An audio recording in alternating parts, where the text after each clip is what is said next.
దేవునికి మహిమ కలుగునుగాక.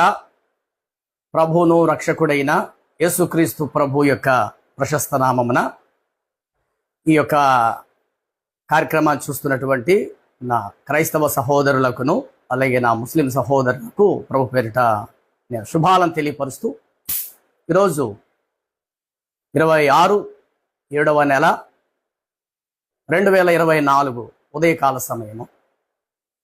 చాలా దినాల తర్వాత మరలా బైబిల్ మరియు ఖురాన్ ఈ రెండు గ్రంథాలను గురించి సహోదరులకు వివరించడానికి దేవుడిచ్చిన శుభావకాశాన్ని బట్టి నేను ప్రభువునకు వందనస్తుడనై ప్రభువును స్తుతిస్తున్నాను. గత 3 దినాల నుండి కొందరు సహోదరులు, ముస్లిములు మరియు క్రైస్తవ సహోదరులు నిత్య జీవానికి మార్గం ఎవరు, యేసుక్రీస్తా లేక ముహమ్మదు ప్రవక్త, మోక్షానికి తీసుకువెళ్ళేది వీరిద్దరిలో ఎవరు అనేటువంటి కార్యక్రమం కేవలం ఈ చర్చ ఫోన్ల ద్వారా, వారి మాటల ద్వారా జరుగుతూ వచ్చింది.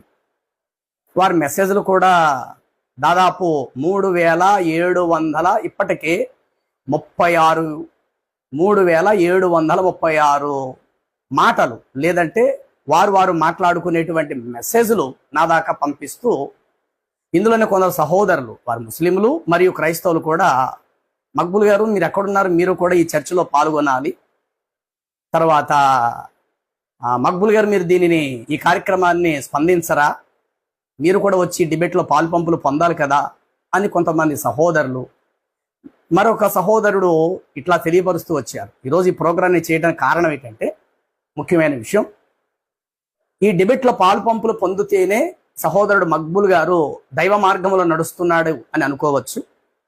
లేదు అనంటే గనుక ఈ డిబేట్ కార్యక్రమంలో అనగా ఈ చర్చా వేదికలో ఆయన పాలుపంపులు పొందకపోతే మక్బుల్ సహోదరుడు కేవలం అసత్య మార్గంలో ఆయన ఉన్నాడని క్రైస్తవులారా మీరు అనుకోండి అన్నట్టుగా ఒక ముస్లిం సహోదరుడు మెసేజ్ కూడా పెట్టడం జరిగింది, కామెంట్ పెట్టడం జరిగింది.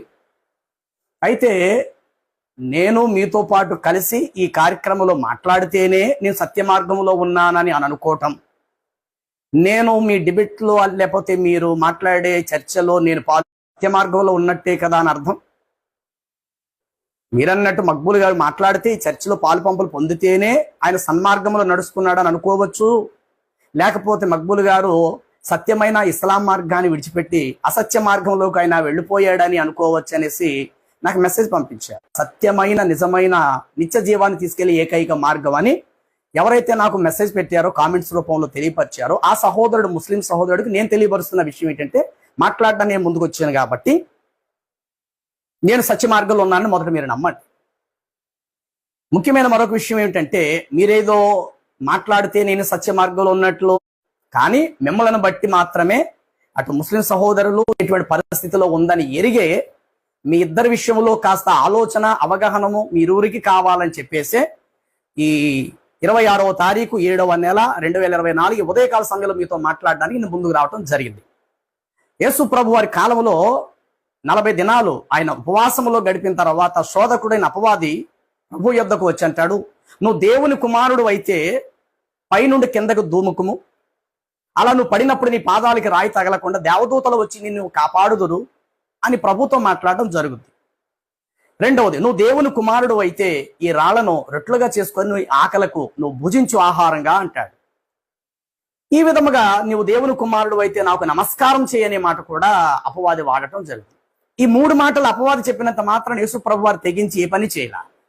నువ్వు దేవుని కుమారుడు అయితే పైనుండి దుమ్ముకు కింద పడిపో అనంటే ప్రభువు పట్టుదలతో పంతానికి వెళ్ళిపోయి ప్రెస్టేజీగా ఫీల్ అయ్యి, ఏంటి నన్ను దూకమంటున్నావు కదా, నీ దేవుని కుమారుడునో కాదో, అవునో తేల్చుకో, ఇప్పుడే దూకేస్తానని చెప్పి యేసు ప్రభు వారు పైనుండి కొండ మీద నుండి పర్వతం మీద నుండి దూకేలా, లేదంటే ఆ యొక్క గోపురము నుండి దేవాలయం పైనుండి కిందకేమి ఆయన క్రింద పడిపోలేదు.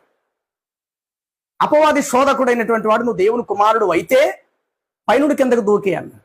అలాగే ముస్లిం సహోదరుడు నాకు పెట్టిన కామెంట్స్ నాకు అలాగే అనిపించింది. ఏంటంటే, మీరు మాట్లాడితేనే మీరు ధర్మ మార్గంలో నడుస్తున్నట్లు ఈ డిబేట్లో పాలుపంపులు పొందితే, లేకపోతే మీరు ఈ డిబేట్లో మీరు పాలు పొందకపోతే, లేకపోతే చర్చా వేదికలో మీరు మాట్లాడకపోతే మీరు అసత్య మార్గంలో ఉన్నారు అని సహోదరుడు ఒక ఆయన కామెంట్స్ రూపంలో పెట్టాడు కదా. కాబట్టి నేను తెలియపరిచే విషయం ఏంటంటే, మాట్లాడితే నేను ధర్మ మార్గంలో నడుస్తున్నాను, మాట్లాడపోతే అధర్మ మార్గంలో ఉన్నానని మీరు అన్నంత మాత్రాన మీతో మాట్లాడవలసిన అవసరత నాకు లేదు. ఎందుకంటే ఇప్పటికే ఖురాన్ మొదలగు బైబిల్, హదీసులు, ఈ గ్రంథాల మీద ఎన్నో వర్తమానాలు, ఇలాంటి సందర్భాలు ఎన్నో వచ్చాయి. ఇవన్నీ కూడా నా యూట్యూబ్ ఛానల్లో చాలా ఉన్నవి. దాదాపు ఒక 60 పైబడే వర్తమానాలు ఇస్లాం కోసం, క్రిస్టియానిటీ కోసం, ఈ రెండింటి విషయాలు చాలా మాట్లాడడం జరిగింది. మీరు చూస్తే వాటిలో ఏది సన్మార్గం కాదనేది మీకు చాలా స్పష్టంగా అర్థమైపోతుంది. రెండో విషయము, మక్బూల్ గారిని ఈ కార్యక్రమానికి లైవ్లో ఆహ్వానించండి అని ఖచ్చితంగా మీరు అన్నారు కదా. నేను ఒక మాట చెప్తున్నా, నేను ఉండేది రాజమండ్రి. మీకు అంతకీ ఏవైనా ఆసక్తి ఉంటే మీరు కడప నుండో, చిత్తూరు నుండో, లేక తెలంగాణ హైదరాబాద్ నుండో, మీరు స్వయంగా ఈస్ట్ గోదావరి రాజమండ్రి మీరు వచ్చేసి, రాజమండ్రిలో ఎక్కడ ఏ మస్జిద్లో మీరు అడిగినా పాస్టర్ షేక్ మక్బూల్ గారు ఉండే నివాసం ఎక్కడా, లేక వారి చర్చ్ ఎక్కడా అని మీరు అడిగితే ఎవరైనా తీసుకొచ్చి నా దగ్గరికి అప్పగిస్తారు.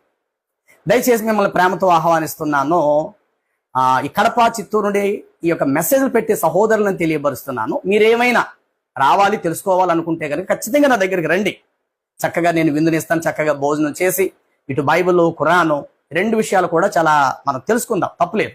ఇప్పుడు అన్వేషించడంలో తప్పులేదు. ఏది సత్యమో ఏది అసత్యమో అని తెలుసుకోవడంలో తప్పులేదు. కానీ ఒక 3 విషయాలు నేను మీ ముందు ఉంచాలని ఆశపడుతున్నాను. ఒకటి, శిష్యుడు అనే ప్రతివాడు కూడా గురువు యొద్ద నేర్చుకోవటానికి ఇష్టపడతాడు. నేర్చుకునే ప్రతివాడిని కూడా శిష్యుడనే చెప్పాలి. చెప్పే ప్రతి ఒక్కడు, బోధించే ప్రతి ఒక్కడు కూడా గురువు స్థానంలోకి వస్తాడు. బోధించేవాడు ఎప్పుడు కూడా గురువు స్థానంలో ఉంటాడు. ప్రశ్నించే ప్రతివాడు కూడా హేతుబద్ధమైన హేతువాది స్థానంలో ఉంటాడు. దేవుడే లేడని చెప్పేటువంటి వాడైతే వాస్తవానికి నాస్తిక తత్వంలో ఉంటాడు. ఇంతకీ మీరు నిజాన్ని తెలుసుకోవటానికి ఇష్టపడితే మీరు శిష్యులుగా ప్రవర్తించాలి. మీరు మాట్లాడకూడదు. మీరు నిజం కావాలన్నప్పుడు తెలుసుకోవడానికి ప్రయత్నం చేయండి. ఎందుకంటే నిజం కావాలని మీరు అడుగుతున్నారు కాబట్టి తిరిగి మీరు మాట్లాడకూడదు. ఇది నిజం అన్నప్పుడు మీరు ఆలోచించి అన్వేషణ చేయండి, ఇది ఎంతవరకు నిజమా కాదని. కానీ వెంటనే మీరు మాట్లాడి మీ మాటనే నెగ్గించుకోవాలా, మీరు చెప్పిందే నిజమని అవతల వాళ్ళు నమ్మాలని అనుకున్నప్పుడు మీరు తెలుసుకోవటం ఇంకెందుకు? మీకు ఏదైతే తెలుసున్నదో దానినే అనుసరించండి, దానినే కొనసాగించండి. కానీ క్రైస్తవుల యొద్దకు వచ్చి మాకు ఒక నిజం కావాలా, మీరు తెలుసుకోవాలనుకుంటున్నాం అని అనటం ఎందుకు? వారు చెప్తున్నప్పుడు మధ్యలో మరలా మీరు మాటలు కట్ చేసి అబ్బాయి అలా కాదు ఇది కరెక్ట్ అని మరలా మీరు చెప్పడం ఎందుకు? నేర్చుకునే ప్రతివాడు శిష్యుడిగా ఉండడానికి ప్రయత్నం చేయండి. బోధించగలిగే ప్రతి ఒక్కడు తాను మొదట అన్ని తెలుసుకొని గురు స్థానంలో నుండి బోధిస్తాడు. ఇక ప్రశ్నించేవాడంటారా హేతువాది. కాబట్టి 3 మీరు ఏ కోవకు చెందిన వారనేది నాకు కామెంట్స్ రూపంలో మెసేజ్ పెట్టేటువంటి సహోదరులైన ముస్లింలను నేను మిమ్మల్ని అడుగుతున్నా. మీరు నేర్చుకునేవారుగా ఉంటే కనుక దయచేసి కొద్ది నిమిషాలు చెప్తాను, మీరు నేర్చుకోండి. లేదు మీరేదో చెప్పాలి అని అనుకుంటే కనుక మాకంత అవసరత లేదు. ఎందుకంటే మేము నడిచే సన్మార్గం, సత్య మార్గం. నువ్వు చెప్తే మేము నేర్చేసుకోవాల్సినంత అవసరత మాకైతే లేదు. ఎందుకంటే ఒక సత్య మార్గం తెలుసుకున్నాం కాబట్టి ఇందులోకి వచ్చాము. ఇది రైట్. రెండవది, దేవుడు లేడంటే నాస్తికుడు. ఉన్నాడని ప్రశ్నిస్తే గనుక అది ప్రశ్న రూపంగానే ఉంటాడు. అప్పుడు నీ ప్రశ్న నా ప్రశ్న, నా ప్రశ్న నీ ప్రశ్న, ఇలాగే సాగిపోతాడు. కాబట్టి ఒక దైవాన్వేషణ కార్యక్రమంలో ఉన్నప్పుడు దయచేసి నేనైనా మీరైనా చెప్పే మాటను 1కి 10 సార్లు ఆలోచించుకొని మాట్లాడటం చాలా మంచిది. అయితే ముందుగా మోక్షానికి మార్గము యేసు ప్రభువా, ముహమ్మదా అనేటువంటి విషయాన్ని లేవదీస్తూ మీరు మాట్లాడుతూ వచ్చారు. రెండవది, ఏది దైవ గ్రంథం, ఏది దైవ గ్రంథం, ఏ గ్రంథములో నిజానికి దేవుడు ఉన్నాడనే విషయాలు మీరు మెసేజ్ రూపంలో పెట్టడం జరుగుతూ వచ్చింది. నేను చెప్తూ ఉన్నాను, ఎప్పుడైనా ఇలాంటి కార్యక్రమం పెడదామంటే 3 విషయాల్లో నేను మాట్లాడడానికి నేను రెడీ. అది కడప కాదు, చిత్తూరు కాదు, తెలంగాణ కాదు, భారతదేశంలో కాదు, ఎక్కడికైనా సిద్ధమే. అదేమిటంటే, మొదట మీరు కలిగిన ఖురాను గ్రంథము దైవ గ్రంథమా కాదా, ఈ విషయంలో చర్చిద్దాం. మొదటిది. 2, ఖురానులో అల్లా అనే శబ్దము కలిగినటువంటి వ్యక్తి, అంటే అల్లాగా పిలువబడుతున్నటువంటి ఆయన నిజానికి అనంత విశ్వాన్ని కలిగించిన సృష్టికర్త, నిజానికి కానివాడా, అంటే నిజానికి దేవుడు కాడా, నిజానికి దేవుడా అని అల్లా మీద చర్చిద్దాం. 3వ విషయము, అసలు ముహమ్మదు దైవ ప్రవక్తేనా, ఈ 3 విషయాల్లో మాట్లాడదాం. ఈ విషయంలో బైబిల్తో సంబంధం లేదు. ఈ 3 కూడా నేను ఖురానులో నుండే మాట్లాడతాను. కేవలం ఖురాన్ విషయంలోనే మాట్లాడదాం. అసలు ఖురాను దైవ గ్రంథమా కాదా, 2 ముహమ్మదు దైవ ప్రవక్త కాడా, 2. మూడోది వచ్చేసరికి అల్లా అనబడినటువంటి ఆయన నిజానికి సృష్టికర్త అయిన దేవుడా కాదు. ఈ 3 విషయాలు ఎక్కడైనా ఎప్పుడైనా ఒకవేళ కార్యక్రమం పెడతానంటే కనుక చక్కగా మనం మాట్లాడదాం. మీ పద్ధతి ఎలా ఉంటుందంటే, ముస్లిం సహోదరుల పద్ధతి అంతిమ గ్రంథము, ఆఖరి గ్రంథము, దైవ గ్రంథము ఖురానే. దీనికి ముందు వచ్చిన గ్రంథము తారుమారు చేయబడింది. స్వల్ప ధరలకు యూదులు అందులోని ఆయాతులు అనగా వచనాలను అమ్మివేసి వారికి నచ్చినటువంటి వచనాలను పాత నిబంధన అంటే తౌరా, జబూర్, ఇంజిల్ ఈ 3 గ్రంథాల్లో వారు కలిపి కొన్ని విషయాలు తీసేశారు. ఇక చెక్కు చెదరకుండా అంతం వరకు కాపాడటం అల్లా బాధ్యత తీసుకున్నాడు ఈ గ్రంథం పట్ల. కాబట్టి ఖురాను గ్రంథమే అంతిమ దైవ గ్రంథము అంటారు. సరే, మరి అంతిమ దైవ గ్రంథము ఖురాను గ్రంథమే అని అన్నప్పుడు మీ బైబిల్లో మా మొహమ్మద్ ఉన్నారు, మీ బైబిల్లో యేసు ప్రభు వారు వెళ్ళిపోతూ ఆదరణకర్తను పంపిస్తాను, ఆయనే మొహమ్మద్ ప్రవక్త అని చెప్పి మరలా బైబిల్ దగ్గరికి మీరు రావటం ఎందుకు? బైబిల్ తప్పని సంగతి మీకు తెలిసిపోయినప్పుడు ఇక బైబిల్ టచ్ చేయటం ఎందుకు? అది రోతని సంగతి తెలిసిన అందులో వేలు ఎందుకు పెట్టాలి? అది అసహ్యమైంది అయినప్పుడు దాని వైపు ఎందుకు చూడాలి అంటే అర్థం ఏంటి? యేసు ప్రభు వారు చెప్పిన ఆదరణకర్త మీరు అనుకుంటున్న మొహమ్మదు అని చెప్పి పోల్చటానికి మీకు బైబిల్ అవసరం. కానీ నిత్య జీవానికి వెళ్ళటానికి బైబిల్ గ్రంథములో ఉండేటువంటి సన్మార్గం ఏంటో అది మీకు అవసరము లేదు. వెనకటికి ఎలా ఉన్నదంటే కొన్ని సందర్భాలలో ఇట్లా చెప్తారు.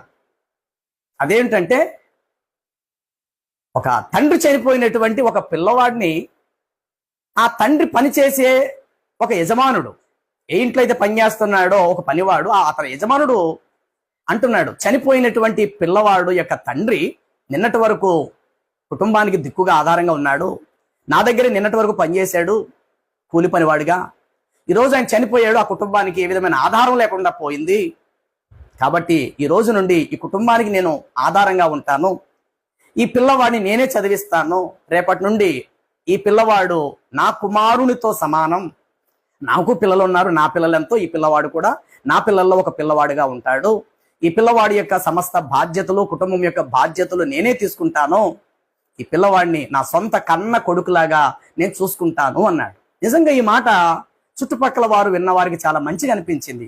ఎందుకంటే నిన్నటి వరకు ఈ పిల్లవాడి తండ్రి ఆ యజమానుడి దగ్గర పనిచేశాడు, చనిపోయిన తర్వాత ఆ కుటుంబాన్ని దిక్కులేని దానిగా వదిలేదు, ఆ కుటుంబానికి ఆదరిస్తానంటున్నాడు యజమానుడు అని చెప్పి కొందరు సంతోషించారు. మరి అదే సమయంలో ఆ పిల్లవాడికి ఒక తల్లి ఉంది, ఈ పిల్లవాడు రేపటి నుంచి నా కుమారుడితో సమానం అని అంటే చాలా పొరపాటే కదా. ఈరోజు ముస్లిం సహోదరులైనటువంటి మీరు అదే దృష్టితో ఆలోచన చేస్తున్నారు. ఇది చాలా తప్పు, దాన్ని నమ్మటంలో తప్పులేదు. కానీ నీది గొప్ప అని చెప్పటానికి ఎదుటి దానిలో తప్పులు ఉన్నాయని చెప్పటం ఇది చాలా పెద్ద తప్పు. అయితే అసలు విషయానికి వచ్చేస్తున్నాను. మోక్షానికి మొహమ్మద్ తీసుకువెళ్తారా, యేసు తీసుకువెళ్తారా అని మీరు అన్నారు కదా. ముందు నేను మీ మొహమ్మద్ కోసమే చెప్పాలని నేను ఆశపడుతున్నాను. అదేమిటంటే నా చేతిలో ఉండేటువంటి ఈ గ్రంథం మహితోక్తులు అనగా మొహమ్మద్ గారి జీవిత కాలంలో ఆయన ఉన్నప్పుడు పలికినటువంటి మాటలు.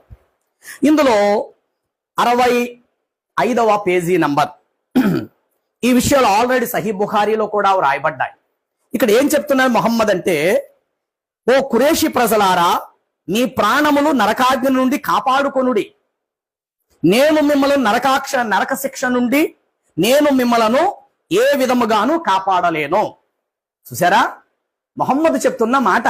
తన కాలములో ఆయన సజీవుడిగా ఉన్న రోజుల్లో తన అనుచర బృందముతో తనను వెంబడించే మానవ ప్రజలతో మొహమ్మద్ చెప్తున్న మాట ఏంటంటే, ఎవరినైతే మీరు దైవ ప్రవక్త, గొప్ప ప్రవక్త, అంతిమ ప్రవక్త, ఈ ప్రవక్త కొరకే యేసు ప్రభు వారు ఆదరణకర్త అని చెప్పారని మీరు ఎవరి కోసం చెప్తున్నారో ఆ మొహమ్మద్ చెప్తున్న మాట ఏంటో తెలుసా? మీ గ్రంథాల ప్రకారము, ఓ కురేషి ప్రజలారా, మీ ప్రాణాలను నరకాగ్ని నుండి మీరే కాపాడుకొనుడి, నేను మిమ్మలను నరకాగ్ని నుండి నేను మిమ్మలను ఏమాత్రము కాపాడలేను, నేను మిమ్మలను దేవుని పట్టు నుండి ఏమాత్రం రక్షించలేను. అబ్బాస్ బిన్ని అబ్దుల్లా ముత్తలాబ్, నేను మిమ్మలను దేవుని పట్టు నుండి కొంచెం కూడా కాపాడలేను. ప్రవక్త మేనత్ అనబడినటువంటి ఓ బీబీ షఫియా, నేను నిన్ను నరక శిక్ష నుండి తప్పించలేను. తర్వాత నా చిట్టి తల్లి, నా కుమార్తె బీబీ ఫాతిమా, నీవు కోరితే నా ఆస్తులో ఎంతైనా ధనాన్ని నీకు పంచిపెడతాను, కానీ నరకము నుండి నిన్ను కాపాడటము నా చేతులలో లేదు. నేను నిన్ను నరక శిక్ష నుండి తప్పించి మోక్షానికి నేను మిమ్మలను తీసుకొని వెళ్ళలేను. ఈ విషయాలు స్వయముగా మహమ్మద్ చెప్తున్నటువంటి మాటలు చూడండి.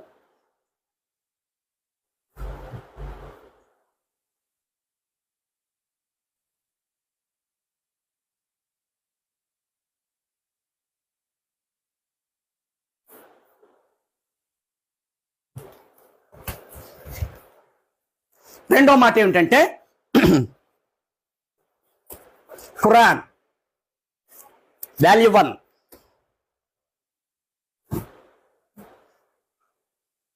దివ్య ఖురాన్. ఈ రెండు గ్రంథాల్లో కూడా మహమ్మద్ వారి యొక్క వాస్తవాలను నేను తెలియపరుస్తా. ముందుగా మోక్షానికి వెళ్ళాలి అని అంటే ఇస్లాం ధర్మం ప్రకారంగా ఏం చేస్తే మోక్షానికి వెళ్తారనేది ఖురాన్లో క్లియర్ గా తెలియపరచడం జరిగింది. అదేమిటంటే ఖురాన్ సూరే అన్నిసా అనగా ఖురాన్ గ్రంథము 4, అందులో ఒట్టి 74వ వచనం. 80 దాకా కూడా నేను చదువుతాను, వివరణ మీకు ఇవ్వాలి కాబట్టి క్లుప్తంగా నేను చెప్తాను. ఈ యొక్క 74వ వచనములు ఏం రాయబడింది ఇక్కడ అంటే మోక్షానికి ఎవరు వెళ్తారు, ఎలాంటి వారు వెళ్తారు అని అంటే, కావున ఇహలోక జీవితమునకు బదులుగా పరలోకమును స్వీకరించు ప్రతివారు అల్లాహ్ యొక్క మార్గమందు యుద్ధము చేయవలయును. అంటే మోక్షం కావాలి అని అంటే అల్లాహ్ మార్గము కోసము యుద్ధము చేయవలెను.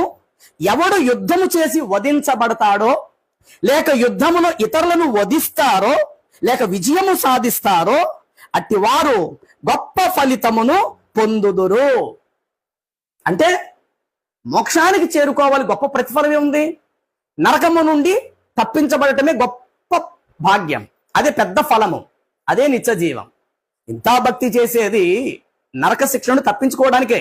వారు యూదులైనా, క్రైస్తవులైనా, ముస్లింలైనా, లేక విగ్రహాలు పూజించే వేరే వారు ఎవరైనా, దేవుడు అనేవాడు ఒకడు ఉన్నాడు, ఆయన విధించే నరకం నుండి తప్పించుకోవాలంటే ఇది మంచి పనులు చేయాలి, ఇతరులకు ఏదో సహాయం చేయాలనేటువంటి ప్రపంచంలో మానవులందరూ ఆలోచిస్తున్నారు. అయితే ఇస్లాం యొక్క మార్గం ప్రకారంగా అల్లాహ్ యొద్దకు వెళ్ళాలి అని అంటే గనుక ఇక్కడ రాయబడింది, ఇహలోక జీవితమునకు బదులుగా పరలోకము స్వీకరించు ప్రతివారు, అంటే మోక్షానికి చేరుకోవాలనుకునే ప్రతివారు అల్లాహ్ మార్గమందు యుద్ధము చేయవలయును, అంటే ఇతరులను చంపవలయును. అలాగూ మీరు చంపి యుద్ధము చేసిన ఎడల, యుద్ధములో మీరు వధించబడినా, మీరు చచ్చిపోయినా యుద్ధం చేస్తూ లేక ఇతరులను శిరచ్ఛేదం చేసి, లేక ఇతరులను మీరు చంపేసినా మీకు గొప్ప పుణ్య ఫలితం పరలోకము దొరుకుతాది అని ఈ ఖురానులో వ్రాయబడినది. మరి దీనికి ముస్లిం సహోదరులు ఏం సమాధానం చెప్తారు? ఈ మాట అన్నానని బాధపడకండి. ఈరోజు ప్రపంచం మొత్తం మీద జిహాదీలు, ఉగ్రవాదులు ఎవరు అనంటే ప్రధానంగా పేరు చెప్పేది ముస్లింలే. ఇంత చెడ్డ పేరు ఎందుకు వచ్చింది, ఎందుకు రావాలి? సమాజంలో మనుషులుగా మనకు నైతిక విలువలంటూ మనకు ఉన్నాయి కదా, ఆ విలువలు మనం కాపాడుకోవాలి కదా. ఈరోజు ముస్లిం సహోదరులు అంటే నాకు ఇష్టమే, ఎందుకంటే భక్తిలో వారు ఆసక్తి పరులు, వారి వస్త్రధారణ, ఒళ్ళంతా కప్పుకోవటం సమాజంలో చాలా విలువైనది. తర్వాత వారు కింద దేన స్థితిలో నుండి చక్కని పనులు చేసుకుంటారు, ఎవరి మీద సోమరులుగా వారు ఆధారపడరు. చిన్న పిల్లలైనా సరే చక్కగా ప్రపంచం ముస్లింలు కష్టపడతారు. వారికంటూ ఒక పద్ధతి ప్రకారంగా ఆ నమాజు చేసే వేళలో ఖచ్చితంగా వెళ్ళి నమాజులు ఖచ్చితంగా పాటిస్తారు. అలాగే మంచి విషయంలో ఇతరులకు దాన ధర్మాలు కూడా చక్కగా చేస్తారు. ఇంతవరకు ముస్లిం సహోదరులంటే నాకు చాలా ప్రీతి, నాకు ఇష్టమే. అయితే వారు కలిగినటువంటి తమ గ్రంథం చెప్పుకుంటున్న ఖురాన్ షరీఫ్, లేక దివ్య ఖురాన్, లేక ఖురానే మజీద్ వారికి ఏం బోధిస్తున్నది ఇక్కడ అనంటే, ఇహలోక జీవితాన్ని మీరు విడిచి పరలోక మోక్షం మీరు పొందాలి అని అంటే అల్లా పేరుట మీరు యుద్ధాలు చేసి మీరు వధించబడండి, లేదా ఇతరులను మీరు చంపండి, అప్పుడు గొప్ప ఫలితము మీకు దొరుకుతాదని ఖురాన్ గ్రంథం చెప్తుంది. దీని ప్రకారం ఈరోజు ప్రపంచం మొత్తం మీద ఆయా దేశాలు ఉగ్రవాద రూపం దాల్చడానికి, యుద్ధాలు చేసి ఇతరులను చంపటానికి కారణం అది ముస్లిం సహోదరుల తప్పు కాదు. వారు ఏ గ్రంథం అయితే దైవ గ్రంథం అనుకుంటున్నారో ఆ గ్రంథము వారికి బోధిస్తున్న విధానాన్ని వారు పాటిస్తూ ఉన్నారు. ఈ విషయంలో అనేక మంది అమాయకులైనటువంటి ముస్లింలు బలైపోతున్నారు. చాలా మంచి సహోదరులు, మంచి కుటుంబాలు కలిగిన వారు ఈ ఉగ్రవాదం అనేటువంటి పేరుతో బలైపోతూ వచ్చున్నారు. కాబట్టి ఖురాన్ ప్రకారం, ఇస్లాం ధర్మం ప్రకారము పరలోకం వెళ్ళాలంటే యుద్ధం చేయాలి అనేది కన్ఫర్మ్ చేసింది బైబిల్. ఖురాన్ గ్రంథం చెప్తుంది ఆ విధంగా. బైబిల్ అయితే అలా చెప్పట్ల. అదేంటనేది మీకు తర్వాత నేను తెలియపరుస్తాను. రెండవది, సహోదరులు అడిగినట్లు ఏంటి, మోక్షానికి మార్గము ఏసా మొహమ్మదా అన్నారు. ఇక్కడ నేను రెండు విషయాలు చెప్పాను. ఒకటి, నరక శిక్ష నుండి నేను మిమ్మల్ని తప్పించలేను ఓ కురేషి ప్రజల్లారా. అంటే మొహమ్మదు ఏ కురేషి వర్గంలో లేకపోతే ఆ జాతిలో పుట్టాడో లేకపోతే ఆ తెగకు సంబంధించిన వారో ఆ ప్రజలకు ఆయన బోధిస్తున్న మాట ఏంటంటే, ఓ నా కురేషి జనాంగమా, మీరు నన్ను వెంబడిస్తున్నారు కానీ మిమ్మల్ని నరక శిక్ష నుండి నేను తప్పించలేను. మా మేనత్త బీబీ షఫియా, నా ముద్దుల కుమార్తె బీబీ ఫాతిమా మిమ్మల్ని నరక పట్టు నుండి, నరక శిక్ష నుండి మిమ్మల్ని ఎంత మాత్రమే కాపాడలేను. కాబట్టి చివరికి నన్ను నేను రక్షించుకుందనో లేదు, ఈ విషయం కూడా నేను చెప్పేస్తాను మూడో మాటగా. కాబట్టి మిమ్మల్ని మీరు ఎలా కాపాడుకుంటారో కాపాడుకోండి, మిమ్మల్ని రక్షించలేను. మరి రక్షించలేని వాడు, నరక శిక్ష నుండి తప్పించలేని వాడు ఎలాగ మోక్షం ఇస్తాడండి? కనీసం బుర్రుండి ఆలోచించాలి కదా సహోదరులు. రెండవది, ఇదే ఖురానులో అల్లా, ఎవరినైతే మీరు దేవుడని మీరు నమ్ముతున్నారో ఆ అల్లా మొహమ్మదును గురించి ఈ విషయం చెప్పారు. అది ఖురాన్ సూరే అన్నిసా అనగా 4 ఖురాను 80 వచనములో ఇట్లా వ్రాయబడింది, ఓ మహమ్మదు, నిన్ను రక్షకునిగా చేసి భూలోకానికి పంపలేదు.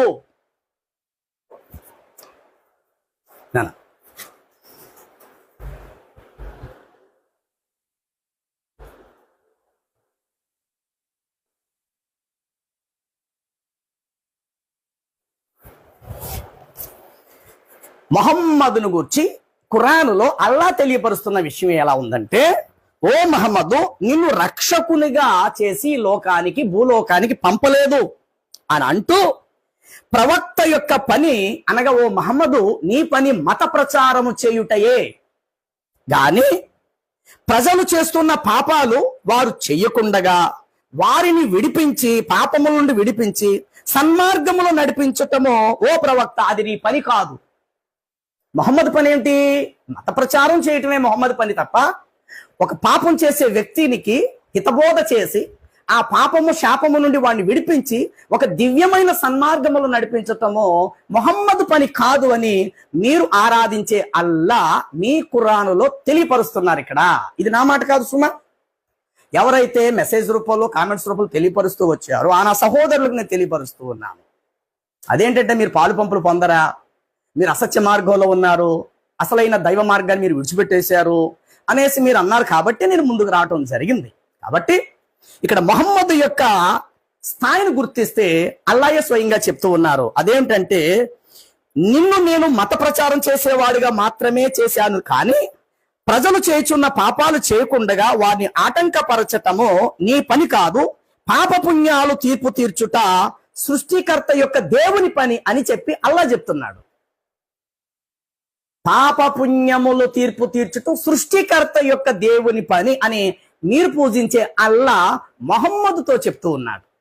కాబట్టి మూడో విషయం ఏమిటంటే, మొహమ్మదు మత ప్రచారం చేసేవారే తప్ప ఆయన ఒక పాపం చేసే వ్యక్తికి నీతి సూత్రాలని చెప్పి పవిత్రమైన సన్మార్గంలో నడిపించటం మొహమ్మది పని కానే కాదని మీరు కలిగిన మీ ఖురాను గ్రంథములో నుండే వ్రాయబడినటువంటి విషయము. బాగా ఆలోచన చెయ్యండి.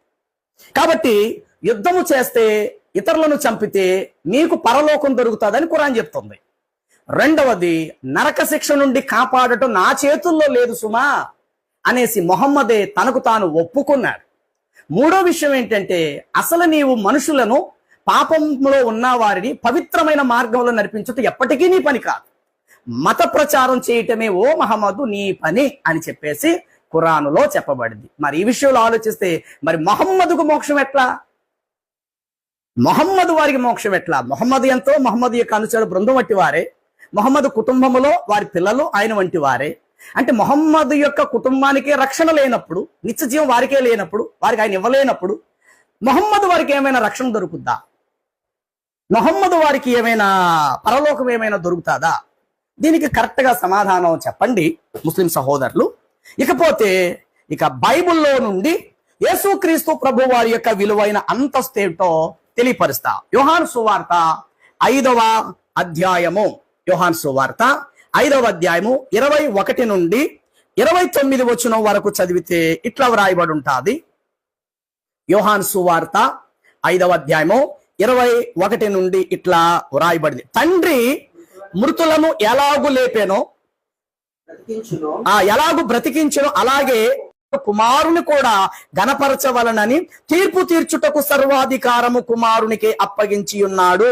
కుమారుని గణపరచని వాడు ఆయన పంపిన వాడిని కూడా గణపరచడు. నా మాట విని మృతులు దేవుని కుమారుని యొక్క శబ్దమును విని ఆయన, చూడండి, మృతులు దేవుని కుమారుని యొక్క శబ్దమును విని మృతులు సజీవులుగా లేపబడును. చాలా చక్కటి విషయం చదువుకుంటే ఇక్కడ చాలా చక్కటి విషయాలు ఇంకా చాలా రాయబడ్డాయి. తండ్రి ఎలాగూ తనంతడు తాను జీవము గలవాడై ఉన్నాడో అలాగే కుమారుడును తనంతడు తాను జీవము గలవాడై ఉండును, లేక ఉండుటకు అధికారం అనుగ్రహించబడిను. చూసారా, ఇందులో మరొక మాట చదువుతున్నాను. 25వ వచనము, మృతులు దేవుని కుమారుని శబ్దం విను గడియ వచ్చుచున్నది, ఇప్పుడే వచ్చి ఉన్నది, దాని విను వారందరూ జీవింతురని మీతో నిశ్చయముగా చెప్పుచున్నాను. తండ్రి ఎలాగూ తనంతట తాను జీవము గలవాడై ఉన్నాడో అలాగే కుమారుడును తనంతట తానే జీవము గలవాడై ఉండుటకును కుమారునికి అధికారం అనుగ్రహించెను. మరియు ఆయన మనుష్య కుమారుడు గనుక తీర్పు తీర్చుటకు తండ్రి అధికారము అనుగ్రహించెను. దీనికి ఆశ్చర్యపడుకుడి, ఒక కాలము వచ్చుచున్నది, ఆ కాలమును సమాధుల్లో ఉన్న వారందరూ ఆయన శబ్దము విని మేలు చేసిన వారు జీవ పునరుద్ధానమునకు, కీడు చేసిన వారు తీర్పు పునరుద్ధానమునకు బయటకు వచ్చేదారు. ఎంత అద్భుతం అండి!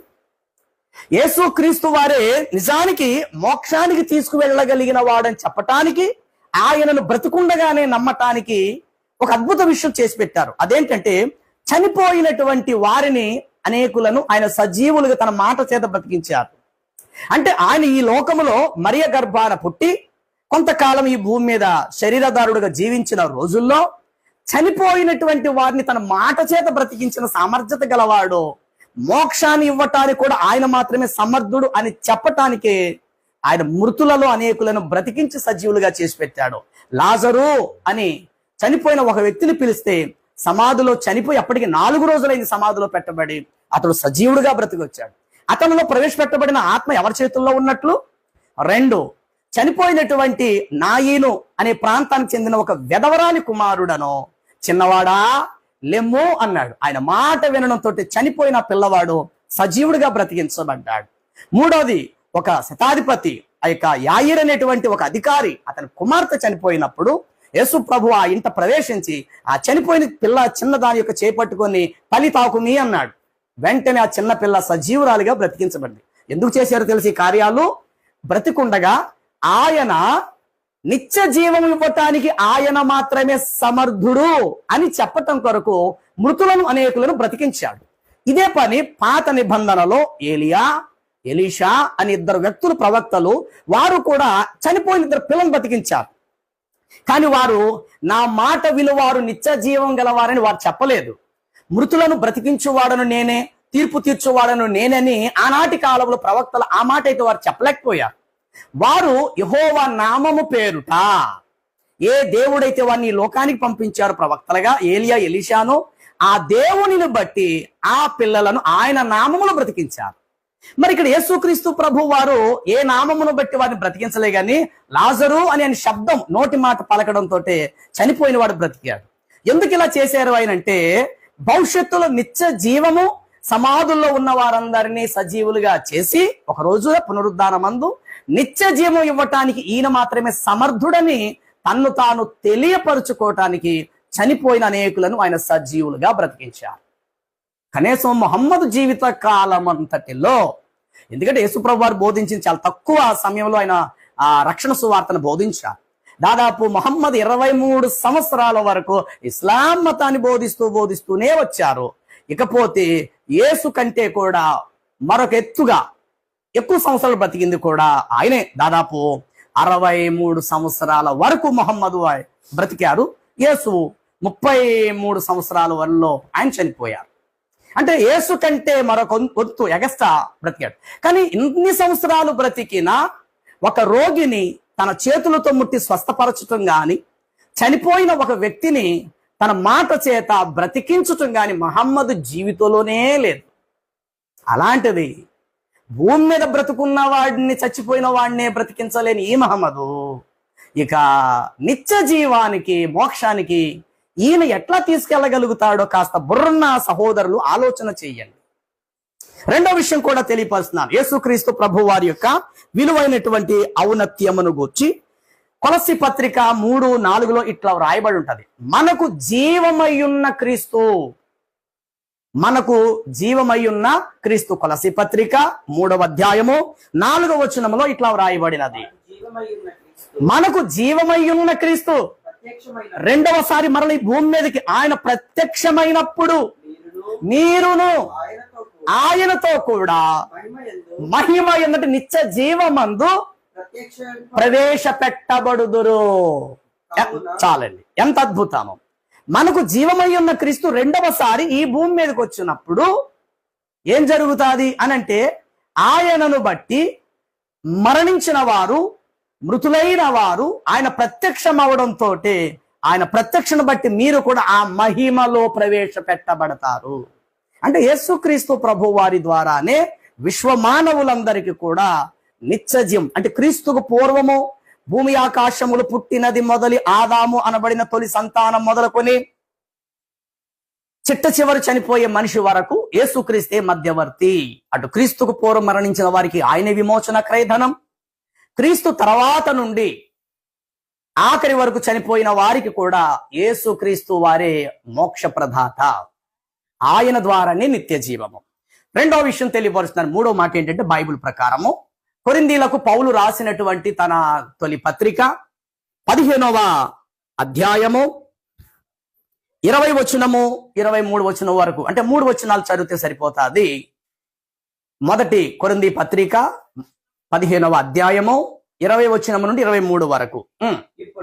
ఇప్పుడైతే చనిపోయిన వారిలో ప్రథమ ఫలముగా క్రీస్తు సజీవుడుగా మృతులలో నుండి లేపబడి ఉన్నాడు.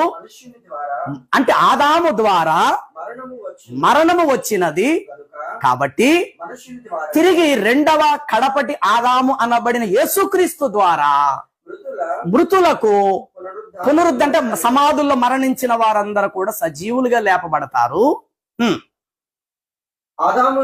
ఆదామునందు అందరును ఎలాగు మృతి పొంది ఉన్నారో అలాగుననే యేసు క్రీస్తు ప్రభువునందు అందరూ బ్రతికించబడుదురు. ప్రతివాడు తన తన వరసల ప్రకారముగా బ్రతికింపబడుదురు. ప్రపంచం మొత్తం మీద తనకు తాను సజీవుడుగా మృతుల్లో నుండి లేచిన వాడు ప్రథమ ఫలము క్రీస్తే. తరువాత క్రీస్తు తిరిగి రెండవ రాకడలో వచ్చినప్పుడు ఆయన వారు బ్రతికించబడుతురు. ఆ తర్వాత సకల జాతి ప్రజలందరూ సమాధుల నుండి లేస్తారు. అంటే ఈ ప్రపంచంలో మృతులైన వారందరికీ ఒక సమయం నిర్ణయించబడినది. ఆ సమయమే యేసు ప్రభు వారి యొక్క రెండవ రాకడా. అంటే ఒక్క యేసుక్రీస్తు ప్రభు వారే మృతులను సజీవులుగా లేపువాడు, వారికి తీర్పు తీర్చువాడు, నిత్య జీవానికి తీసుకువెళ్ళేవాడు కూడా ఆ యేసు ప్రభువే.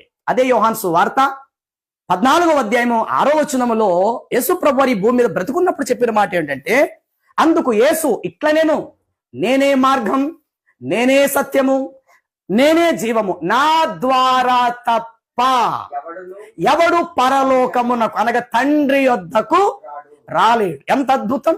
ఈ మాట ఏమైనా మహమ్మద్ చెప్పారా? నా ద్వారా మీరు మోక్షాన్ని చేరతానని చెప్పారా ఆయన నమ్మడానికి? ఆయన ఒక గొప్ప ప్రవక్త అని నమ్మటానికి? ఎందుకు నేను ఈ మాటలు చెప్తానంటే, నాకు కామెంట్స్ పెట్టి, మెసేజ్లు పెట్టి, మీరు ఈ చర్చలోకి పాలు పంపులు పొందితేనే మీరు ధర్మ మార్గంలో ఉన్నట్లు, మీరు గనుక ఈ విషయంలో మీరు మాతో పాటు లైవ్లో ఫోన్లో మాట్లాడకపోతే, చర్చలో పాలు పంపులు పొందకపోతే మీరు అసత్య మార్గంలో ఉన్నారని అన్నారు. కాబట్టి ఈ ఉదయాన మీతో నేను మాట్లాడడానికి గల కారణం. కాబట్టి సహోదరులారా, నా ముస్లిం సహోదరులారా, ప్రేమతో ఈ సత్యాన్ని గమనించండి. మొహమ్మదు వారి ద్వారా ఏ ప్రయోజనం లేదు. ఈ సత్యాన్ని తెలుసుకునే అనేక మంది ఈరోజు ఇస్లాం మతంలో ఉన్నవారు, గత కాలంలో ఈ నమాజులో ఏవో పాటించిన వారు, యేసు ప్రభు వారి యొద్దకు వచ్చిన వారు ఈరోజు ఈ భారతదేశంలో ప్రపంచ సంగతి నాకు తెలియదు కానీ ముఖ్యంగా నేనున్న ఆంధ్రప్రదేశ్లో వేల వేల వేల సంఖ్యలో ఉన్నారు. లక్షల సంఖ్యలో అనేక సంఘాలలో ఈరోజు ఇస్లాం మతంలో ఒకప్పుడు ఉన్నవారు ఈరోజు యేసు ప్రభులో ఉన్నారు. కారణం ఏంటంటే మన మనుషులమే. ఎవరైనా ఆహారం పెడితే మనకు నాసికారంధ్రాలోనే ముక్కు ఉంది, వాసన చూస్తాం. అది పాచిపోయినట్లుగా అది దుర్వాసన కొడుతూ చూడటానికి కన్నులకు రమ్యముగా ఇంపుగా పదార్థం ఉన్నా వాసన బట్టి కాస్తని గుర్తిస్తాం కదా. ఈ పదార్థం దగ్గర ఒక దుర్వాసన వస్తుంది అని చెప్పి దాన్ని వెంటనే వదిలేస్తాం. చూడడానికి బాగుండొచ్చు కన్నులకు ఇంపుగా, కానీ దుర్వాసనను బట్టి దాన్ని మన నోటికి స్వీకరించలేం కదా. అలాగే ఒక గ్లాసుతో మంచినీళ్ళు ఇచ్చినప్పుడు ఆ గ్లాసు నిండా మురుకో లేకపోతే నలకలో ఏయో ఉంటే కనుక ఆ నీళ్లు త్రాగలేం కదా. ఎంత దాహంతో అయినా ఉండడానికి ఇష్టపడతాం తప్ప ఆ మురికి నీళ్ళు తాగడానికి ఇష్టపడలేం కదా. అదే క్రమంలో నిన్నటి వరకు ఇస్లాములో ఉన్నటువంటి వారు మరి ఇస్లాం అనే పదార్థం అది ఎంతవరకు పరిమళమైనదో లేదో కాదో, అది ఎంత రుచికరమైందో ఆరోగ్యమైందో కాదో గుర్తించి అలాగుననే ఈనాడు అనేకులు ప్రభు యొద్దకు రావటానికి ఇదే కారణం. ఎందుకంటే యేసుక్రీస్తు చెప్పారు, నాలో పాపమున్నట్లు మీరు ఎవరు స్థాపింపగలరు, మీలో ఎవరు రుజువు చేయగలుగుతారు. అంతటి సవాలుతో కూడిన మాట యేసు ప్రభు వారు చెప్పారు. కానీ మొహమ్మద్ జీవితంలో చాలా పాపాలు చేసిన వారు చనిపోయే వరకు పాపాలు చేస్తూనే ఉన్నారు. ఆయన మునుపటి వెనుకటి అంటే ఈ మాట ఎప్పుడు ఆయన 4వ సంవత్సరంలోనూ ప్రాయంలో ఉన్నప్పుడే దేవదూతలు వచ్చి ఆయన కడుపు చీల్చేసి ఇక నుండి మీరు పవిత్రులు, మీరు దోషము లేని వారని ఆ మేకలు కాస్తున్న టైంలో ఆ కురేషి కుమారుడు ఒక పిల్లవాడు మహమ్మద్ మేకలను మేపుతున్న టైంలో దేవదూతలు 2 వచ్చి ఆయన కడుపును చీల్చి ఇప్పటి నుండి మీరు పవిత్రులు అన్నారు. మరి 4వ సంవత్సరంలోనే ఆయన పవిత్రులు అయితే చిన్న వయసులోనే, మరి పెద్ద వయసులోకి వచ్చిన తర్వాత మరలా 40వ ఏట వచ్చేసరికి హీరా కొండ గుహలో ఆయన ఉన్నప్పుడు దూత వచ్చి, ఓ మహమ్మదు, నీవు నీ పాపములను విడిచిపెట్టుమో, నేను తీసుకొచ్చిన ఈ గ్రంథము మాటలను పఠించుమని రొమ్ము కేసుకొని జిబ్రాయిల్ లేక గాబ్రియల్ దూత నుదుముకున్నాడని చెప్తారు కదా. మరి అప్పుడు ఆ దూత వచ్చి నీ పాపాలు విడిచిపెట్టమని ఎందుకు చెప్పాడు ఆయన? మరి 4వ సంవత్సరంలో పవిత్రుడైతే మరలా 40 సంవత్సరాలు మరలా పాపిగా ఎట్లా ఉన్నారు ఆయన? చివరికి ప్రతి నమాజులో కూడా ఆయన చనిపోయే వరకు తన పాపిని ఒప్పుకుంటూ మోకాళ్ళు వాచిపోయేంత విధముగా ఆయన నమాజు చేస్తూ ఉండేవారని చరిత్ర ఆయన కోసం చెప్తున్నారు. మరి ఇట్టి పాపాలతో ఉండేటువంటి మురికి వస్త్రాన్ని ఉతకాలి అని శుభ్రం చేయాలంటే మురికి నీళ్లు పనికిరావు. ఇది వాస్తవం. మురికి బట్టను ఉతికి శుభ్రం చేయాలంటే మరలా మురికి నీళ్లు పవిత్రమైన వారిగా మార్చగలుగుతాడు. ఇది యేసుక్రీస్తు ప్రభు వారికి చెందిన అద్భుతమైనటువంటి విషయం. కాబట్టి తండ్రి తనకు తాను ఎట్లా జీవము గలవాడై ఉన్నాడు, కుమారుడను నాకు నేనుగా జీవము గలవాడనై ఉన్నాను, నేను మాత్రమే మిమ్మల్ని మోక్షమునకు తీసుకువెళ్ళువాడని చెప్పాడు యేసు ప్రభు వారు. మొహమ్మద్ అయితే తన ఇంటి వారితో చెప్తున్నాడు, నరకము శిక్ష నుండి నేను మిమ్మల్ని ఎప్పటికీ కాపాడలేను. అడిగితే నా ఆస్తిలో ఎంతైనా మీకు ఇస్తాను ఓ నా కుమార్తె బీబీ ఫాతిమా, అడగండి, నా ఆస్తి పాస్తులు ఏమైనా మీకు ఇస్తాను తప్ప మిమ్మల్ని నరక శిక్ష నుండి నేను కాపాడలేనని సొంత కూతురుతో సొంత మేనత్తతో తన కురేషీలైనటువంటి తన బంధువర్గంతో మహమ్మద్ చెప్తున్న మాట, మిమ్మల్ని మోక్షానికి తీసుకువెళ్ళటం నా చేతుల్లో లేదు అని. మరి సత్యాలు ఈ విషయాలు బహుశా ముస్లిం సహోదరులకు తెలియదు అనుకుంటా. ఎందుకంటే ఖురాన్ అనే పేరు వారికి తెలుసు, ఖురాన్లో ఏముందో బహుశా వారికి తెలియదు. హదీసులు గ్రంథాలు బోల్డ్ అని ఇస్లాం కోసం గ్రంథాలు రాయబడ్డాయని వారు చెప్తారు, కానీ ఆ గ్రంథాల్లో ఉన్న వాస్తవాలు ఏంటో బహుశా ముస్లిం సహోదరులకు తెలియదు. ఈ కారణం చేతే అది పవిత్ర గ్రంథం అని చెప్తున్నారు తప్ప గ్రంథంలో ఏమున్నదో వారు చెప్పట్లా. ఇప్పటి వరకు నేను చెప్పింది నోటి మాటలే కాదు సుమా, కేవలం గ్రంథాలను ఆధారంగా చేసుకుని గ్రంథాలు ఉన్న వాస్తవాలని చెప్తూ ఉన్నాను. నెంబర్ 1, అల్లా చెప్తున్నాడు, ఓ మహమ్మదు, నీవు మత ప్రచారం చేసేవాడివే తప్ప పాపము చేసిన వారిని పవిత్రులుగా మార్చటం గుడ్డితనము అవివేకము వేరొకటి లేదని నా సహోదరులకు నేను తెలియపరుస్తున్నా. సొంత ఇంటి వారికే లేపబడతారు అని ప్రభు చెప్పారు. కుమారుని శబ్దం విని మృతులు సజీవులుగా లేపబడతారు. నాయందు విశ్వాసముంచువాడు నిత్య జీవము గలవాడు, వాడు తీర్పులోనికి రాక మరణములో నుండి జీవములోనికి దాటి ఉన్నాడని 6వ అధ్యాయం యోహాను సువార్తలో కూడా ప్రభు చెప్పారు. తర్వాత లాజరు అనే వ్యక్తి చనిపోయినప్పుడు తన సహోదరులు బాధపడుతూ ప్రభు చెప్పారు, పునరుద్ధానమును జీవమును నేనే, నా యందు విశ్వాసముంచువాడు చనిపోయినను బ్రతుకును, బ్రతికి నా యందు విశ్వాసముంచువాడు ఇక ఎప్పటికీ చనిపోడని మీతో నిశ్చయముగా చెప్పుచున్నానని యేసు ప్రభు వారు చెప్పారు. తర్వాత హెబ్రీ పత్రిక 2వ అధ్యాయం 14వ వచనాన్ని చదివితే ఆ పిల్లలు అనగా మానవ జాతి ఆదాము మొదలుకొని ఆ పిల్లలు రక్త మాంసములు గలవారై ఉన్నందున ఆ ప్రకారమే మరణము యొక్క బలము గలవానిని అనగా అపవాదిని మరణము ద్వారా నశింపజేయుటకును జీవిత కాలమంత పాతాళములో లేకపోతే నరక శిక్షకు అర్హులైనటువంటి వారిని విడిపించుట కొరకు ఆయన కూడా రక్త మాంసములో పాలివాడు కావలసి వచ్చెను అని హెబ్రీ పత్రిక ఆ యొక్క 2వ అధ్యాయము ఆ యొక్క 14వ వచనము నుండి ఆ మాటలు రాయబడ్డాయి. హెబ్రీ పత్రిక 2వ అధ్యాయము 14వ వచనము నుండి. తర్వాత కీర్తనల గ్రంథము 49:18 వచనాన్ని చదివితే అక్కడ ఇట్లా రాయబడి ఉంటుంది. కీర్తనల గ్రంథము 49:14 వచనంలో రాయబడి ఉంది. వారు పాతాళములో మందగా కూర్చబడుదురు, మరణము వారికి కాపరిగా ఉండెను అని రాయబడింది. వారు పాతాళములో మందగా కూర్చబడుదురు, మరణము వారికి కాపరి అయి ఉండెను. అంటే చనిపోయిన ఆదాము మొదలుకొని అందరూ కూడా పాతాళానికి అర్హులు. అయితే ఆమోసు గ్రంథము 9వ అధ్యాయము 2వ వచనములో వాక్యం ఏం సెలవిస్తుందంటే, వారు పాతాళములోకి చొచ్చుకుపోయి ఉన్నప్పటికీ నా హస్తము అచ్చటి నుండి నా హస్తం వారిని బయటకు తీయును. అంటే ప్రభు యొక్క హస్తం పాతాళములో ఉన్న వారిని పట్టుకొని బయటకు తీయును. ఇదే మాట ఎఫెసీ పత్రిక 4వ అధ్యాయం 8వ వచనం ప్రకారము ఆయన మృతి పొంది ఆయన ఆరోహణమాయను అనగా మృతుల లోకమునకు అంటే భూమి యొక్క క్రింద భాగమునకు దిగినని అర్థమిచ్చుచున్నది. తాను పాతాళ లోకమునకు దిగిన వాడే తాను సమస్తమును నింపుకొని చెరను చెరగా పట్టుకొని బయటకు తీసుకొచ్చాను అని వ్రాయబడినది. అంటే ఎంత అద్భుతం అండి! యేసుక్రీస్తు ప్రభు వారిలో ఉన్న నిజాయితీ, ఆయన పవిత్రత ఎంతటి విలువైనవి. రండి, లేఖన పరిశోధనలోకి మీరు రండి. బైబిల్ తప్పు, ఖురాన్ కరెక్ట్ అన్నంత వరకు అది సరికాదు. 2 గ్రంథాలు పరిశోధన చేయండి. నిజాన్ని నిజంగా తీసుకోనండి, నిజంగానే తీసుకోనండి. నేను చెప్తున్నా, మొహమ్మదే గనుక ఒకవేళ మోక్షాన్ని నేను మీకు ఇస్తాను, నా ద్వారా నిత్యజీవం అని చెప్పి ఆయన కూడా చనిపోయిన వారిని ఎవరో కొందరినైనా ఆయన కూడా బ్రతికించి ఉండి, నేను పవిత్రమైన వాడను, నా బోధలు పవిత్రమైనవి, నా యందు విశ్వాసం ఉంచితే మీకు నిత్యజీవం దొరుకుతుందంటే, ఈరోజు ముస్లింలు అనబడినటువంటి వారు గత కాలమందు ఉన్నవారు యేసు ప్రభు వారి యొద్దకు రావాల్సినటువంటి అవసరత లేదు. రెండో విషయం చెప్తున్నాను, భారతదేశమే కాదు ప్రపంచం మొత్తం మీద మనిషిగా దేవుడు మనం స్వతంత్రులుగా చేశాడు, బానిసలుగా చేయలేదు. 2 పశువుల మాదిరిగా దేవుడు మనం సృష్టించలా, స్వతంత్రులుగా చేశారు. మంచి చెడులను రెండిటిని కూడా మనం అర్థం చేసుకోవచ్చు. రెండిట్లో ఏది ఇష్టమైతే దాన్ని మనము స్వీకరించవచ్చు, మంచిని గాని చెడుని గాని. అలాగే మతము మారారు అనే విషయానికి వస్తే గనుక మనిషి యొక్క స్వేచ్ఛను బట్టి, స్వతంత్రత్వాన్ని బట్టి తనకు నచ్చిన మతంలోకి అతడు ప్రవేశపెట్టబడవచ్చు. మతం మారినంత మాత్రాన్ని డబ్బు కోసం మారిపోయాడని అనుకోవద్దు. కొంతమంది హిందువులు అక్కడక్కడ కనబడతారు, ఒకలో ఇద్దరు. మా అబ్బాయి ఇస్లాం మతంలోకి వెళ్ళాడండి, మంచిది, అతనికి ఏం నచ్చిందో అందులోకి వెళ్ళాడు, తప్పులేదు, ఉండనివ్వండి. అందులోనే ఎంతకాలం ఉంటారో ఎలా ఉంటారో ఉండనివ్వండి. కొంతమంది అంటారు, మేము కూడా ఇస్లాం మతంలోకి వెళ్ళామండి, గతంలో మేము విగ్రహారాధన చేసేవాడు, మంచిది, వెళ్ళండి. అంటే మీ దాంట్లో మీకు ఏది నచ్చలేదో అవతల దాంట్లో మీకు ఏం నచ్చిందో వెళ్ళండి. కానీ ఒక మనుషుడు తన మార్గాన్ని విడిచి వేరే మార్గంలో ప్రయాణం చేస్తున్నాడంటే తప్పు పట్టద్దు.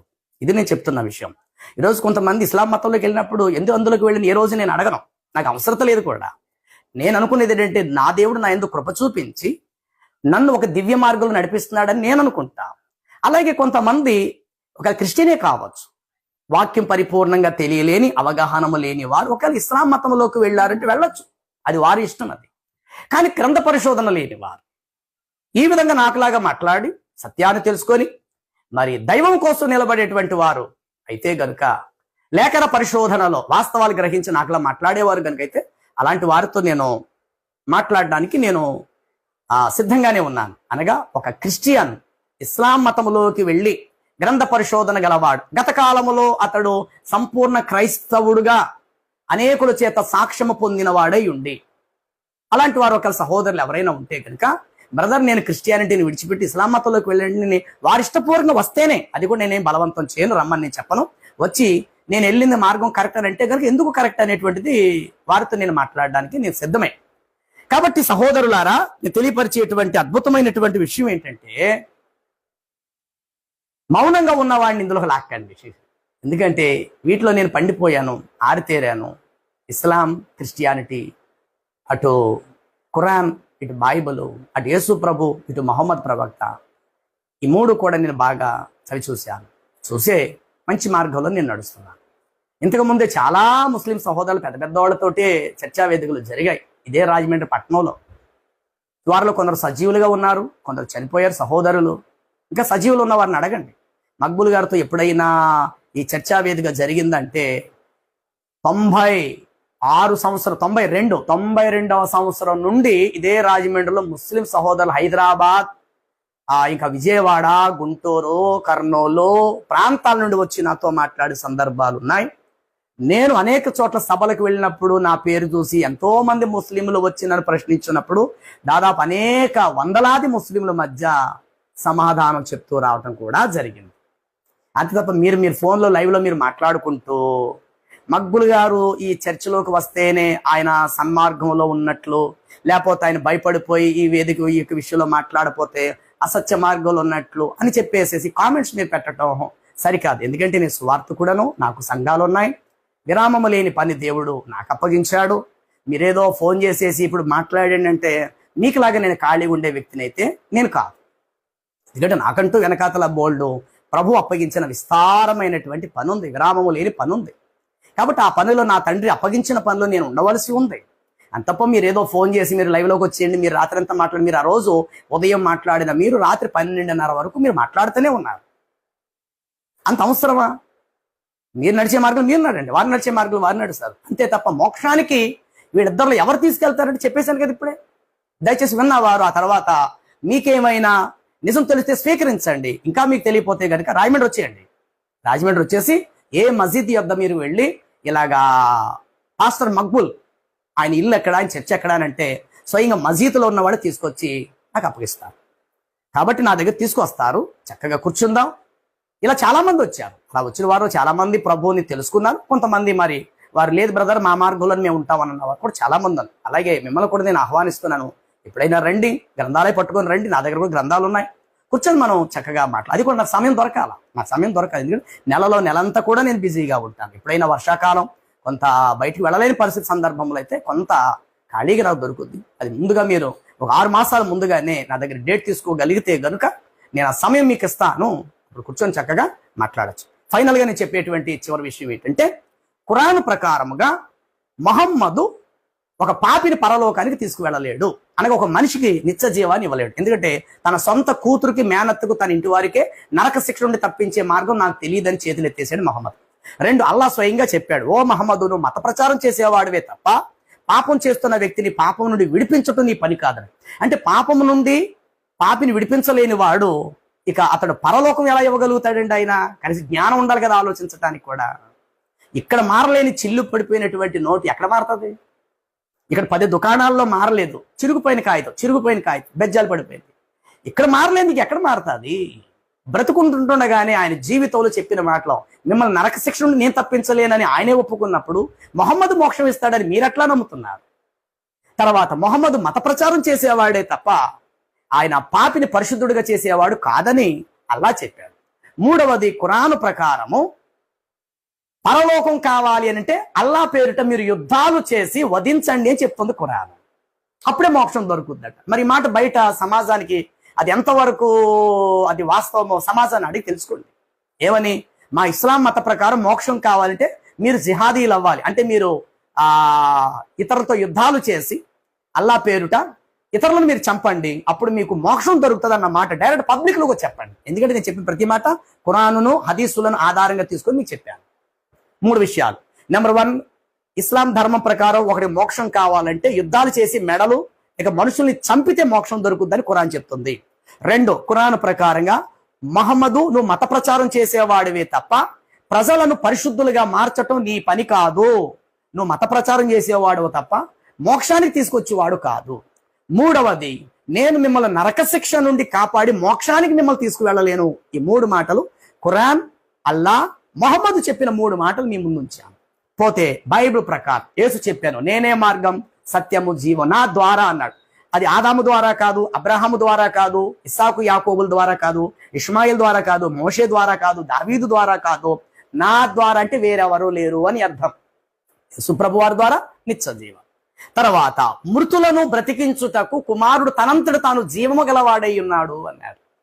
మూడవది పునరుద్ధానము జీవమును నేనే, నాయందు విశ్వాసం ఉంచువాడు నిత్య జీవములోకి చేరతాడని యేసు ప్రభువు వారు చెప్పారు. ఇన్ని విలువైన మాటలు పరిశుద్ధ బైబిల్ గ్రంథములో ఉన్నవి కాబట్టి యేసుక్రీస్తు ద్వారా మాత్రమే మానవ కోటికి నిత్య జీవం. ఇకనైనా మీరు లైవ్లో మాట్లాడుకున్న వాటిని విరమించుకోండి. అటు క్రైస్తవ సహోదరులకు ఇటు ముస్లిం సహోదరులకు విజ్ఞప్తి చేస్తూ ఉన్నాను, టైం వేస్ట్ చేసుకోవద్దు. సమయం వృధా చేసుకుని రోజులు తరబడి దాదాపు ఇప్పటికి 4000 మాటలు మెసేజ్లు మీరు పెట్టుకున్నారు లైవ్లో ఫోన్ ద్వారా మాట్లాడుకుంటూ. మరి మీకెంత తీరుకు ఖాళీ దొరికిందో నాకు తెలియదు, కానీ ఈ 3 రోజులు బట్టి నేను చూసాను. నాకున్న పనులు నాకు ఉంటాయి, సువార్త పరి. కాబట్టి ఈ దినకాలం కొంత దేవుడు నాకు అవకాశం ఇచ్చాడు. మళ్ళీ ఇప్పుడు నేను ప్రార్థనకు బయలుదేరాలి. ఇవాళ ఫ్రైడే, మళ్ళీ ఈరోజు మందిరంలో ప్రార్థనలు ఉంటాయి. కాబట్టి ఈ ఉదయాన్న మీకు తెలియపరుస్తున్న విషయం ఏంటంటే, ఈ లైవ్లో ఒకరిని హెచ్చించుకోవటమో తృణీకరించుకోవటమో ఇవన్నీ కూడా అంత అవసరం లేదనే నా ఉద్దేశం. ప్రేమతో మిమ్మల్ని మీరు హత్తుకోనండి, గ్రంథాల పరిశోధన చేసుకోనండి. ఇప్పుడు నువ్వు మారిపోమని ఎవరు బలవంతం చేయరు. అది క్రిస్టియానిటీ అయినా ఇస్లాం అయినా సరే. ఇస్లాంలో మీరున్నారా, ఇస్లాంలో మీరు ఉండండి. కానీ క్రైస్తవుల యొద్దకు వెళ్ళి మీరు నడిచే మార్గం అని మీరేం చెప్పద్దు. అలాగే క్రైస్తవులైనటువంటి వారు మీరు నడిచే మార్గం తప్పని వారు చెప్పవలసిన అవసరం లేదు. కానీ యేసు ప్రభు వారికి గొప్పతనం ఏంటో క్రైస్తవులు చెప్తారు. అదే సమయంలో ముస్లింలు అనబడిన మీరు కూడా మహమ్మద్ గొప్పతనం ఏంటో సమాజాన్ని చెప్పండి. ఈ రెండు మీ ఇద్దరు కూడా ఇలా చెప్తే ఇందులో ఏది మంచిదో, ఏ గ్లాసులో మంచినీళ్ళు ఉన్నాయో, ఏ పదార్థమో ఆరోగ్యకరమైన పదార్థమో ప్రజలు దాన్ని స్వాగతిస్తారు. అంతే తప్ప పైన పాత్ర కప్పేసి మూతేసేసి ఈ పదార్థం చాలా శ్రేష్టమైందని చెప్పేసి ఏదో చెరువులో గేదెను పెట్టి బేరమాడినట్లుగా చెప్పబాకండి. ముందు మొహమ్మదులో ఉన్న పవిత్రత ఏంటి, ఆయన గొప్పతనం ఏంటి, ఆయనలో ఉన్న నీతి ఏంటి, ఆయన పరిశుద్ధతలో ఎంత గొప్పవాడో ముస్లిం సహోదరులైన మీరు సమాజానికి చెప్పండి. అలాగే క్రైస్తవులైనటువంటి మీరు యేసు ప్రభు వారి యొక్క జీవం, ఆయనలో ఉన్న నిత్యత్వం, ఆయనలో ఉన్న పవిత్రత, ఆయన అనుగ్రహించిన శాంతి సమాధానాలు ఎంతటి విలువైనవో క్రైస్తవులైనటువంటి మీరు చెప్పండి. కానీ మీరు నడిచే మార్గం తప్పని మీరు చెప్పద్దు, మీరు నడిచే మార్గం తప్పు, మీ గ్రంథాలు తప్పని మీరు చెప్పద్దు. ఇలా అనుకోవటం వల్ల ఆవేశాలు పెంచుకుంటారు, వేరు వేరే దారులకు ఒడిగట్టే పరిస్థితి ఎదురవుతుంది. ఎప్పటికీ మీలో మీరు ప్రేమ కలిగి ఉండలేరు, విరోధ భావాలే చనిపోయే వరకు చెలరేగుతుంటాయి. కాబట్టి ఒక సహోదరుడిగా మీ ఇరువురు పక్షంగా, ఇద్దరు పక్షంగా నేను మాట్లాడుతున్నా. ఇలాంటి కామెంట్స్ ఇంకెప్పుడు కూడా పెట్టబాకండి. సత్యాన్ని తెలుసుకోనండి, ఏది మంచిది అనిపిస్తే అందులో నడవండి. చివరికి తీర్పు తీర్చేవాడు ఆ ప్రభువే. ఆయన చేతుల్లోకి అందరం కూడా రావాల్సిన వారమై ఉన్నాం. ప్రభు చిత్తమైతే మరొక సందర్భంలో మాట్లాడుకుందాం. అంతవరకు ప్రభువు సమస్త మానవ జాతికి తన కృపాక్షేమాలు మనందరికీ దయచేయను గాక. ఆమేన్.